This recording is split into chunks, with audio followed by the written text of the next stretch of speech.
এ লতিফে, gate খোলা বাদ দে, তুই ঘুম পাড়িচ্ছু না? গেট খুলতে এত দেরি হয় কিসব?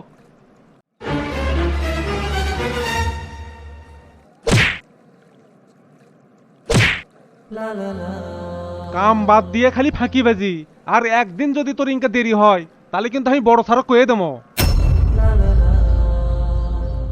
সর আমার চোখের সামনে থেকে। এমনি আমার দেরি হয়ে গেছে, তারপর আবার গেট খুলতে দেরি করছু। এই দুনিয়াত গরিব মানুষের কোনো দাম নাই। বড় লোকেরা আমাকে মানুষই মনে করে না, যে আমরাও মানুষ। আসসালামু আলাইকুম লতিফ চাচা। ওয়ালাইকুম আসসালাম। স্যার, আমি এত চেষ্টা করি যে আমি আপনাকে সালাম দেব, কিন্তু আপনি কখন বেন আমার সামনে এসে সালাম দেন। আমি কোনোদিনও আপনাকে আগে সালাম দেওয়ার পারি না।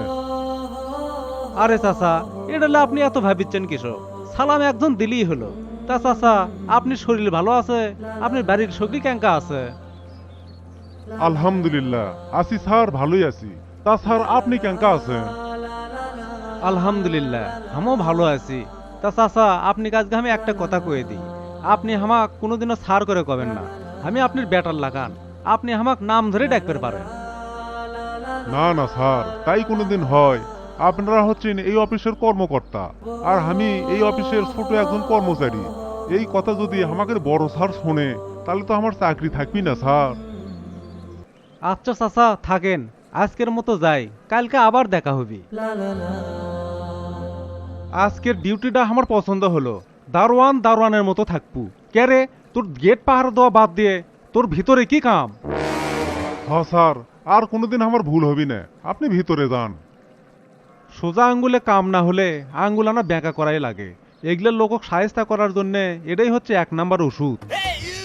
আচ্ছা ঠিক আছে, ডিউটি ঠিক মতো পালন করিস, কোনো প্রকারে যেন গাফলতি না হয়। চাচা আসসালামু আলাইকুম, আপনি ভালো আছেন তো? ওয়ালাইকুম আসসালাম। আলহামদুলিল্লাহ ভালো আছি। ভালো না থাকলেও আপনি দেখার পর সত্যি আমি ভালো হয়ে যাই। আমার যত কষ্টই থাকুক, আপনি দেখার পর মনটা শান্তিতে ভরে যায়। চাচা, হামাক দেখে আপনি শান্তি পাওয়ার কি আছে? আমি তো একজন সাধারণ মানুষ মাত্র। কোনো দিন আপনি কেনা কিছু দিবের পারি না, কারণ যে টাকা বেতন পাই তাক দিয়ে বউ ছোল বাপ মাওক লিয়ে চলতে খুব কষ্ট হয়। অনেক হিসেব করে আমার চলা লাগে, বাজারের যে হাল। কিন্তু আমি তো আপনার চিন্তাই করি চাচা, আপনার দিন কিভাবে চলে? আপনার আরো যে কয় টাকা বেতন, আপনি কিভাবে চলেন? আল্লাহ যেভাবে চলায় সেইভাবেই চলি। আল্লাহ আমার রিজেকে জাত হসে, তার চেয়ে বেশি চালি কি পামো? আমি এতেই খুশি আছি স্যার। আচ্ছা চাচা, থাকেন। আজকে এমনিতেই দেরি হয়ে গেছে, আমার আবার অফিসে দেরি হয়ে যাবে হিনি। ঠিক আছে স্যার, ভিতরে যান।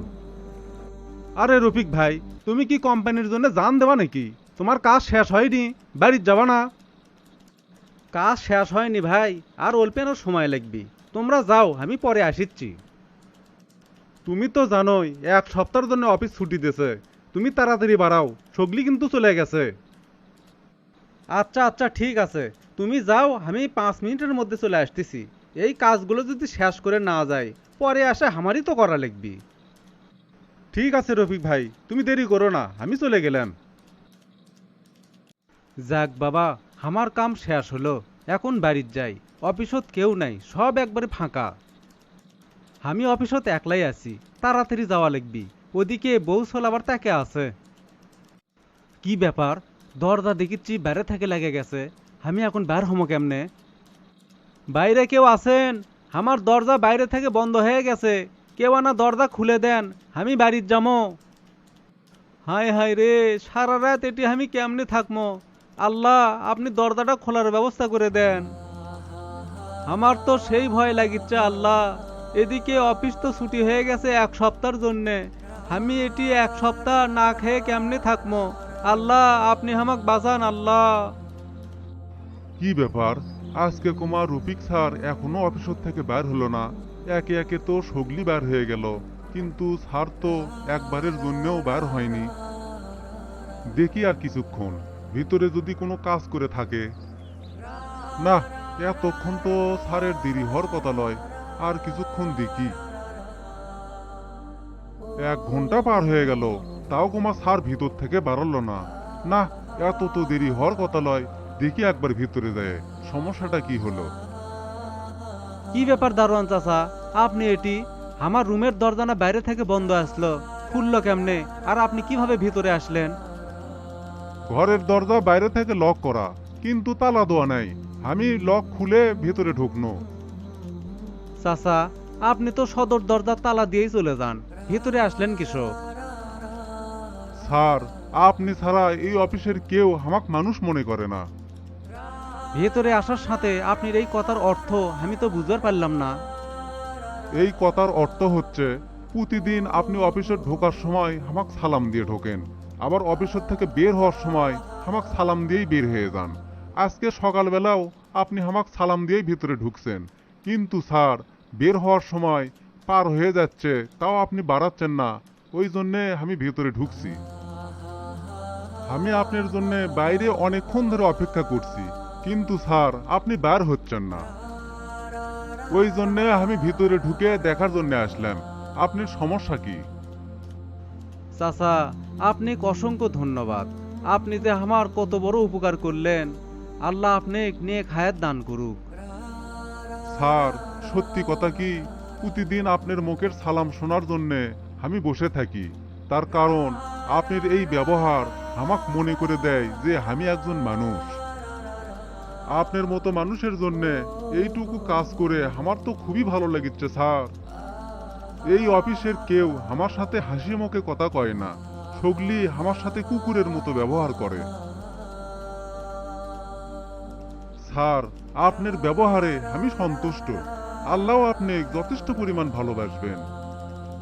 মানুষের সাথে ভালো ব্যবহারের জন্য আল্লাহ আপনি এই বিপদ থেকে বাঁচালো। আল্লাহর কাছে লাখ লাখ শুক্রিয়া, আল্লাহ আমাক এই কঠিন বিপদ থেকে বাঁচাছে। প্রতিদিন আমরা অস্থির এক সময় পার করছি, সবাই যার যার মতো ব্যস্ত। আমরা কেউ জানি না আগামীকাল আমাদের জন্য কি অপেক্ষা করছে। তাই প্রতিদিন যাদের সাথে আপনার দেখা হয় তাদের সাথে ভালো ব্যবহার করার চেষ্টা করুন, কারণ ওই লোকের সাথে দ্বিতীয়বার আপনার দেখা নাও হতে পারে। দ্বিতীয়বার দেখা হওয়ার আগেই হয়তোবা ওপারের চিঠি আসতে পারে আপনার কাছে। তাই সময় থাকতে আমাদের সময়ের সঠিক ব্যবহার করা উচিত। এটি একটি শিক্ষণীয় ভিডিও সবার মাঝে ছড়িয়ে দিতে ভিডিওটি শেয়ার করবেন, কারণ এই ভিডিও অন্য কেউ দেখলে তার মনের পরিবর্তন আসতে পারে। আপনার একটি মূল্যবান শেয়ার আমাদের ভিডিও বানানোর অনুপ্রেরণা বাড়িয়ে দেয়। শেষ পর্যন্ত আমাদের সঙ্গে থাকার জন্য সবাইকে অন্তরের অন্তঃস্থল থেকে ধন্যবাদ।